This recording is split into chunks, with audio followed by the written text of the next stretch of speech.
His words were like shards of glass, each one a wound. Could one act of kindness change everything? Could someone reach her? Welcome to Whispered Truth, where touching stories come alive. Let's jump into today's story.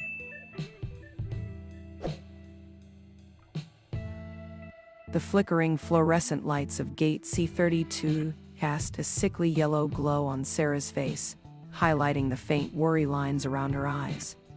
She nervously tapped her boarding pass against her thigh. The repetitive motion, a subconscious rhythm to the chaotic symphony of airport announcements.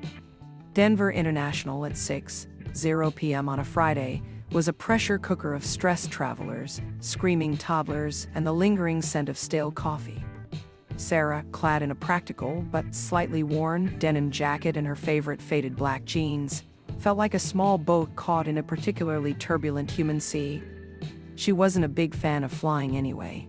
The whole process felt like a violation of personal space and a surrender of control, both of which were things she valued.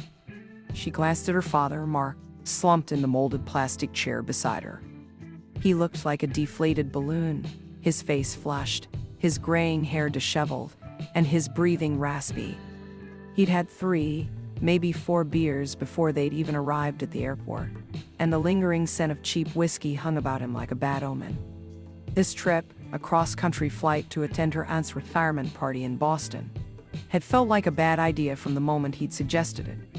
But, as always, she'd given in. She always gave in. She sighed, a quiet exhalation of resignation that was swallowed by the surrounding din. She knew, deep down, that this wasn't just about a flight to Boston, or even about her father. This was about something bigger, a pattern of behavior she'd endured for far too long. It was about being caught in a cycle, a relentless current she hadn't yet found the strength to escape. The boarding announcement finally came, a tinny voice crackling over the speakers, and Sarah felt a surge of anxiety. She stood, smoothing down her jacket, and glanced at Mark. He grumbled something unintelligible and clumsily stood, almost knocking over a nearby bag. She reached for his arm, a habit ingrained from childhood, but he shrugged her off, his eyes clouded with a familiar mix of irritation and something she couldn't quite name. It was a look that always made her want to shrink, disappear. As they shuffled onto the plane, the air grew thick with the scent of recycled air and disinfectant. They settled into their seats, a cramped 2x2 arrangement near the back of the plane. Sarah took the window seat, desperately trying to create a buffer between herself and her father. He immediately began fiddling with the overhead console, his movements jerky and impatient. The flight attendants, with their carefully constructed smiles and practiced grace, moved up and down the aisle, delivering pre-flight instructions. Sarah tried to focus on the safety demonstration, but her attention kept drifting to her father, the way his knuckles were white as he gripped the armrest, the way his breathing grew heavier, louder. She reached for her headphones, a desperate attempt to block out the rising tide of anxiety. The hum of the engine filled the cabin, a low thrum that resonated deep within her chest. She closed her eyes, a wave of exhaustion washing over her. She just wanted to escape, to be anywhere but here. She glanced at her father once more, his eyes fixed on some distant point she couldn't see. His jaw was clenched, his expression tight and unforgiving, and for a moment she saw the boy he used to be, the boy she'd looked up to. There had been a time when he was a good father, she remembered, a distant memory now lost amidst the years of disappointment and hurt. The flight took off, the plane tilting precariously before leveling out into the sky. The initial jolt was intense, a sudden feeling of being unmoored, and Sarah squeezed her eyes shut, willing herself to remain calm. The air grew thinner, the atmosphere becoming more oppressive. She tried to focus on the clouds outside, their billowy shapes a soothing balm to her frayed nerves, but the sense of unease wouldn't leave her. She felt like she was being pulled taut like a wire, stretched to the breaking point. She knew, with a certainty that chilled her to the bone, that this was not going to be an easy flight. Mark started to fidget in his seat, muttering something under his breath. She pretended not to hear him, but her stomach began to churn. This was it, she knew. The first sign of the storm that always came. He reached for the call button, a gesture that made Sarah's heart plummet, like a stone sinking to the bottom of a well. "I need another drink," he declared, his voice already slurring and louder than necessary. Sarah sighed, knowing where this was going. She felt a mixture of embarrassment and dread, her fingers subconsciously tracing the worn edges of her headphones, as she watched the flight attendant arrive with their strained smile. "Sir, I believe you've had enough," she stated calmly. Mark scoffed, his eyes narrowing.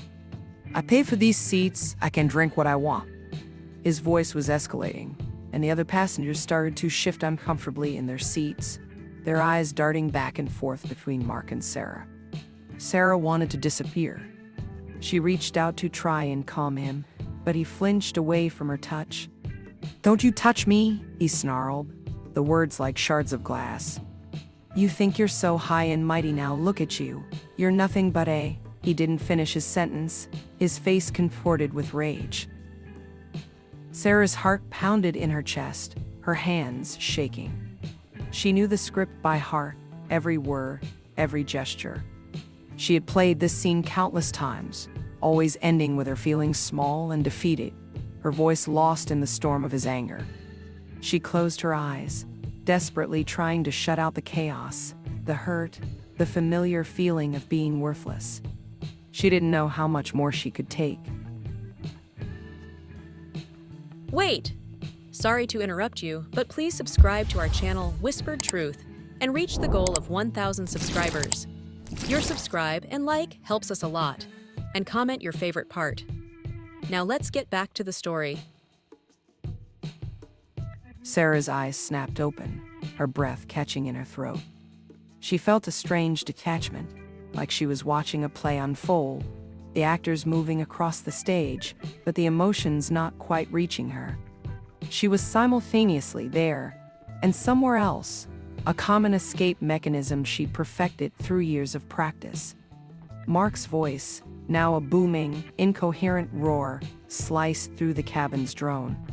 The flight attendant, a young woman named Emily, stood frozen, her professional smile replaced by a look of genuine concern. "Sir, please calm down. You're disturbing the other passengers." Emily's voice, though calm, had a slight tremor. Mark ignored her, his tirade escalating. He started to pound his fist on the armrest, his face red and contorted. Sarah felt a surge of shame, her face burning. Everyone was watching now, their expressions a mix of fear, disgust, and pity. She wanted to crawl under her seat, to disappear, but she was trapped, pinned to her spot by the weight of her own history. She could hear the whispers, the rustling of magazines as people turned to look. It felt like her deepest, darkest secret was being laid bare for everyone to see. She felt a familiar sense of helplessness, that knot in her stomach twisting tighter and tighter. She glanced around, her eyes darting from one face to the next, hoping, praying that someone would make it stop. A ripple of unease moved through the cabin. Some passengers looked away, pretending not to notice. Others stared, their faces masks of silent judgment. But then, out of the corner of her eye, she saw him. A man, seated a few rows ahead, had turned in his seat. He was tall, with a strong build, his face weathered but kind. His eyes, a striking shade of blue, met Sarah's. There was something in his gaze, a quiet intensity, a sense of calm authority, that cut through the rising panic that threatened to engulf her. He seemed to understand, to see past the chaos to the hurt and fear she was desperately trying to hide. He unfolded his frame, a controlled movement, and walked down the aisle toward them. He moved with a quiet confidence, a sense of purpose that drew Sarah's attention like a moth to a flame. He wasn't flashy or imposing, but there was a steel to him that was impossible to ignore. "Excuse me," he said, his voice a low rumble that cut through Mark's shouting. "Is there a problem here?" He addressed Mark, his tone even. but his posture spoke volumes, every muscle coiled like a spring. Mark turned to him, his eyes narrowed and filled with drunken defiance. "Mind your own business," he snarled, his words slurring together. "This ain't got nothing to do with you." The man stood his ground, his blue eyes unwavering. "It has everything to do with me when you're disturbing the peace," he replied calmly, but with an edge that made Mark pause for a moment. "I'm sure everyone on this plane appreciates a little decorum." His words were gentle, but his presence was anything but. It was clear that he wasn't easily intimidated. There was something about him that demanded respect, that communicated a silent promise of protection. Sarah watched, her breath caught in her throat, as the two men faced off. The tension in the cabin was palpable, the air thick with anticipation. For the first time, Sarah felt a glimmer of hope, a tiny spark of something that felt like safety. The man placed a hand gently on Mark's arm. "Come on, let's sit down," he said softly. Mark, momentarily stunned into submission, allowed himself to be guided back into his chair. He looked confused for a moment, before letting out a deep groan. The man turned to Emily, the flight attendant, with a slight nod. "He just needs a little time to settle," he said. Then he turned his attention to Sarah. "Are you okay?" he asked softly, his eyes filled with concern. Sarah couldn't speak, her throat tight with emotion.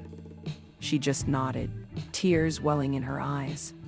She felt a strange mix of relief and gratitude, a wave of emotion so overwhelming that she could barely contain it. The man reached into his pocket and pulled out a small card. "David," it read simply, with a phone number underneath. "If you need anything," he said, placing the card in her trembling hand, "don't hesitate to call." He returned to his seat, leaving Sarah in a state of shock. She looked down at the card, the simple name David imprinted on it, a promise of help. She felt a strange sense of calm, the anxiety that had been gripping her slowly receding. Mark, now subdued, mumbled something under his breath, then slumped back in his seat, his face flushed. Sarah felt exhausted, drained. The events of the last few minutes had left her feeling like she'd run a marathon. She looked back at David, her eyes meeting his once more. He gave her a small, reassuring smile, a gesture that somehow made her feel a little less alone. She closed her eyes, the image of David's face, his kind eyes and strong jawline, imprinted in her mind. She realized that something had shifted, a change had occurred in her life, a small crack appearing in the wall she'd built around herself. She knew that she could never go back to how things were before. She pulled the card closer to her chest, holding it tight like a life raft in a storm. She wasn't sure what the future held, but she knew that she wouldn't face it alone. The remainder of the flight passed in a strained silence. Mark slept fitfully, snoring loudly, oblivious to the events that had transpired. Sarah, however, couldn't shake the feeling of unease, the lingering anxiety that had taken root deep within her. She kept glancing at the card, the name David, a beacon of hope in the darkness of her thoughts. She tried to read, to distract herself, but her mind kept replaying the scene, the way Mark had lashed out, the humiliation she had felt, the unexpected intervention of David. She felt a wave of anger, a burning resentment that had been simmering beneath the surface for years.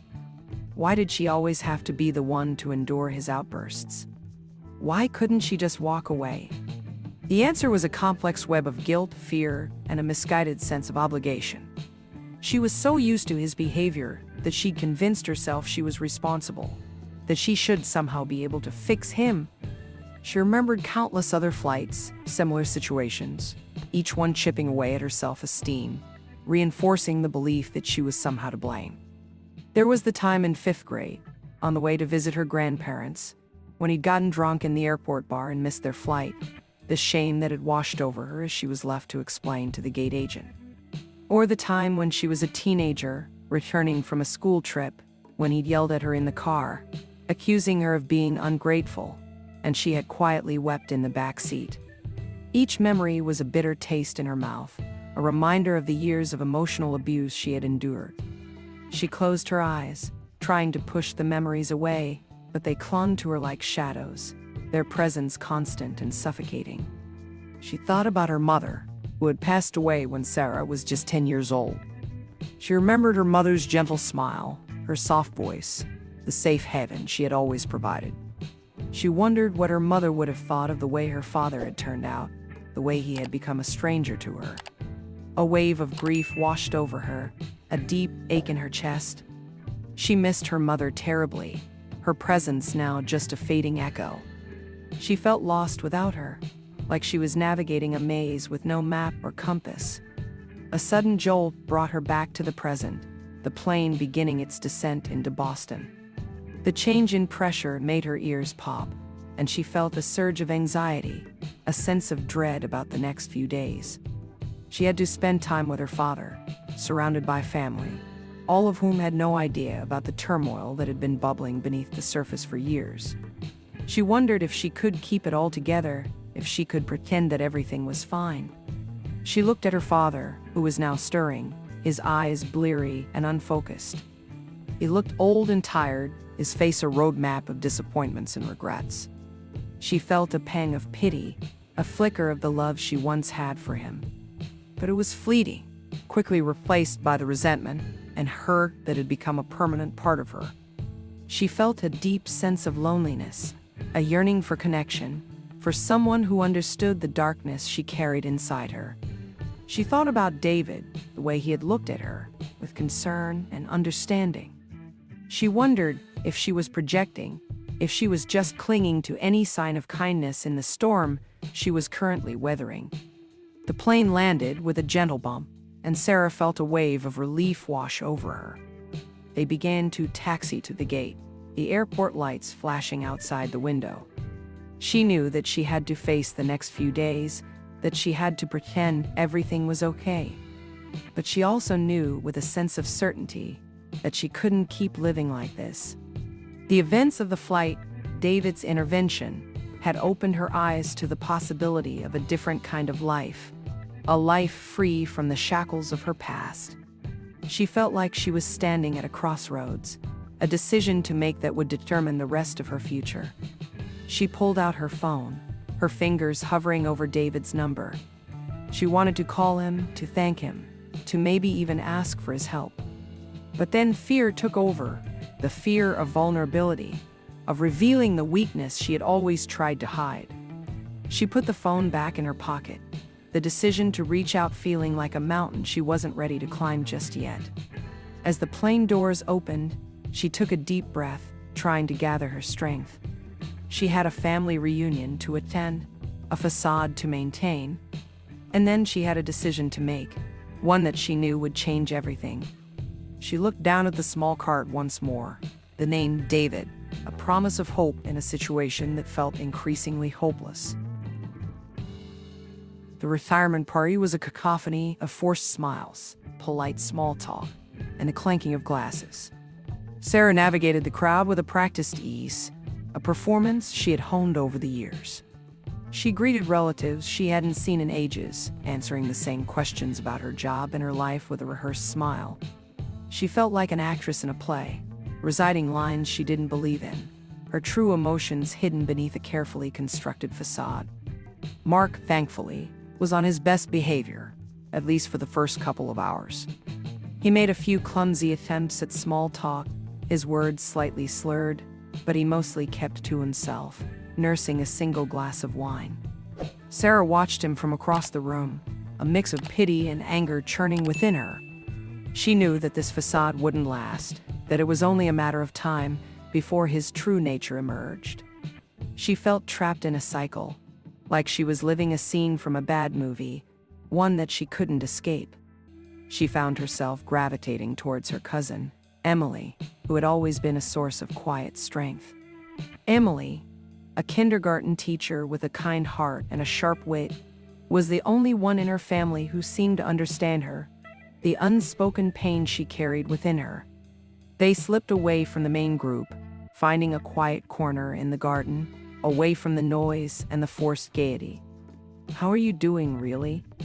Emily asked, her eyes filled with concern. Sarah hesitated for a moment, unsure if she could confide in her, unsure if she could reveal the darkness that lurked beneath her surface. But then, the dam broke, the emotions she had been holding back for so long finally spilling out. She told Emily about the flight, about Mark's outburst, about the humiliation she had felt, about David's unexpected intervention. She didn't hold back. She laid bare all the hurt, the shame, the years of emotional abuse she had endured. As she spoke, the tears streamed down her face, a release she hadn't allowed herself for years. Emily listened intently, her hand gently resting on Sarah's arm, offering a silent comfort. When Sarah finally finished, Emily wrapped her in a tight hug, her warmth and support a balm to her wounded soul. "You don't deserve this, Sarah," Emily said softly, her voice filled with emotion. "You deserve so much more." Sarah clung to Emily, the weight of her silence slowly lifting, replaced by a sense of hope. "I know," she whispered, her voice hoarse with emotion. "I know I do." They talked for hours, sharing stories, dreams, and fears.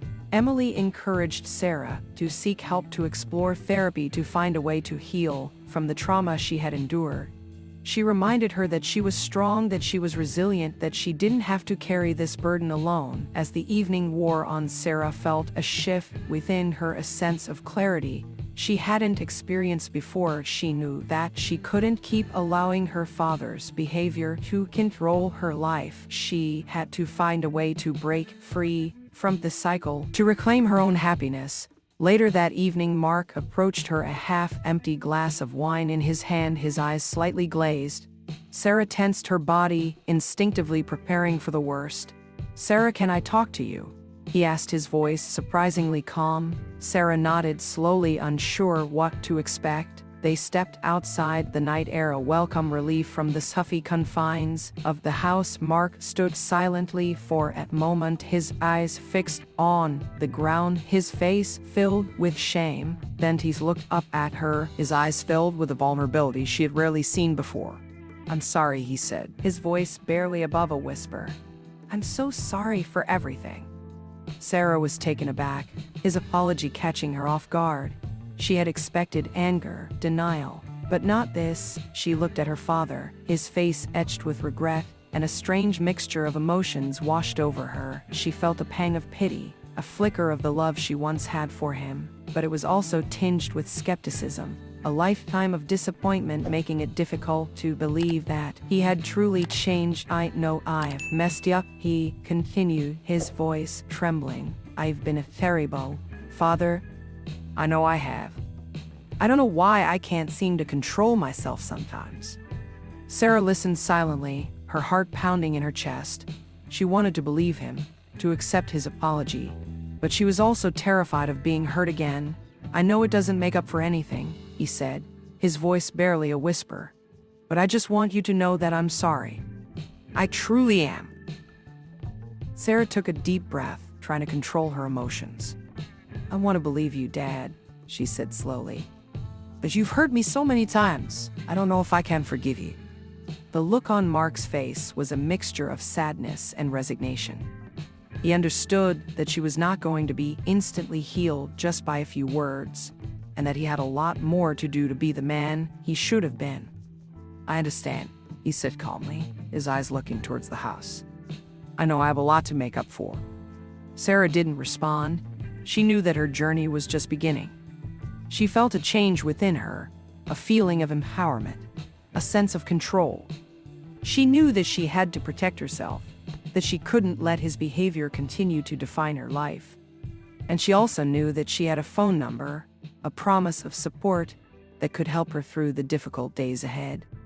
She glanced at her phone, the image of David's card flashing in her mind. The night was still young, and the journey had just begun.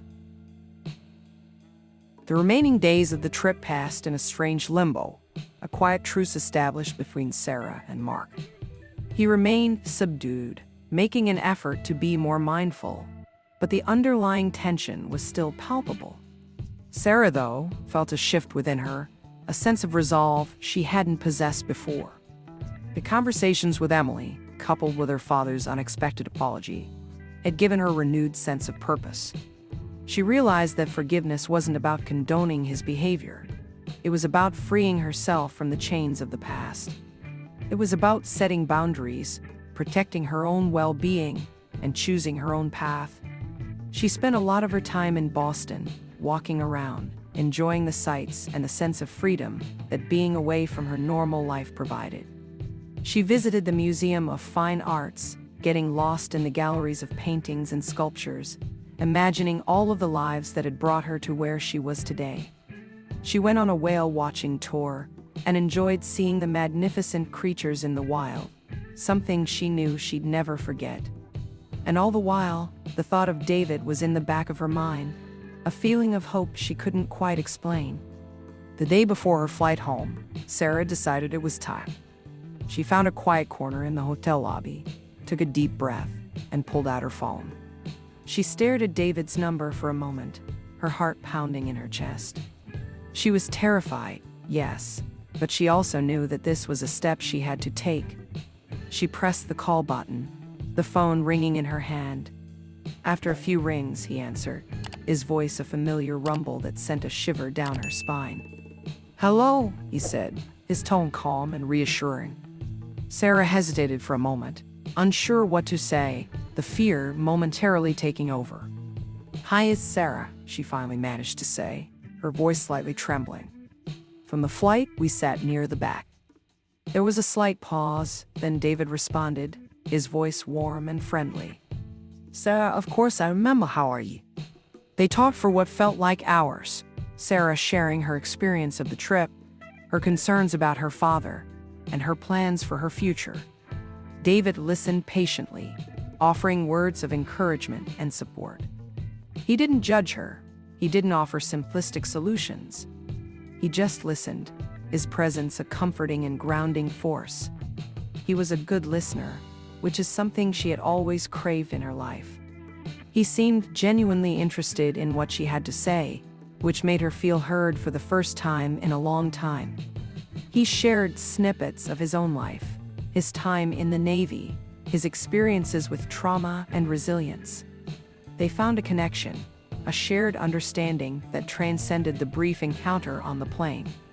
They spoke about life, purpose, and the need to move forward. As the conversation came to a close, Sarah felt a sense of peace, a calmness she had never experienced before. She knew that she had found someone who understood her, someone who saw past her flaws and vulnerabilities. "I'm going to start therapy when I get back," she said, her voice filled with determination. "I need to heal from all of this." David paused for a moment, then spoke with a quiet intensity. "That's a brave decision, Sarah. You're stronger than you think." He offered to stay in touch, not as a savior or a knight in shining armor, but as a friend, a source of support and understanding. And Sarah finally felt like she wasn't alone. She returned home to Denver feeling lighter than she had in years. She enrolled in a support group for adult children of alcoholics and began therapy, slowly learning to unpack the trauma of her childhood. It wasn't easy. There were days when the pain felt overwhelming, when the old patterns threatened to pull her under. But with each step, she grew stronger, more resilient, more sure of herself. She established clear boundaries with her father, refusing to engage in his cycles of anger and manipulation. She learned to prioritize her own needs, her own well-being, refusing to carry the weight of his problems any longer. He didn't change overnight. It was a long process, with many hiccups along the way. But she felt like the dynamic had shifted. She was in charge, not him. She even began to see him as a sad, broken man, rather than the monstrous figure she once imagined him to be. She began to understand that he was a flawed human, like her. Their conversations became civil and more frequent, albeit never easy. Sometimes they would speak about the past, sometimes they would talk about simple everyday things. They were trying, and she realized that's all that mattered. Sarah kept in touch with David, their conversations a source of comfort and encouragement. They talked on the phone regularly, sharing their lives, their fears, and their hopes. He became her confidante, her rock, a reminder that she wasn't alone in her journey. They discussed their lives, their dreams, and how they were doing in healing from their individual traumas. They never met in person again, but they forged a deep connection, a friendship built on mutual respect and understanding. One day, months later, Sarah found herself back at Denver International Airport, waiting for a flight, this time alone. She walked through the terminal, the sounds of the announcements and the chatter of travelers fading into the background. She paused, looking up at the departure board, feeling a sense of peace. She had come a long way from the anxious young woman who had boarded that flight to Boston. She looked around, feeling a sense of calm, a sense of hope. She was no longer defined by her past, no longer trapped by her fears. She was in charge of her own destiny, finally. She smiled to herself, a genuine smile, one that came from deep within. She had found her own compass, and she was finally ready to navigate her own path. She boarded her flight, looked out of the window at the vast expanse of sky, and felt an overwhelming feeling of hope for her future. The turbulence was over. The skies were now clear. Hey, want to listen to another best story? Then click the floating video and subscribe for more.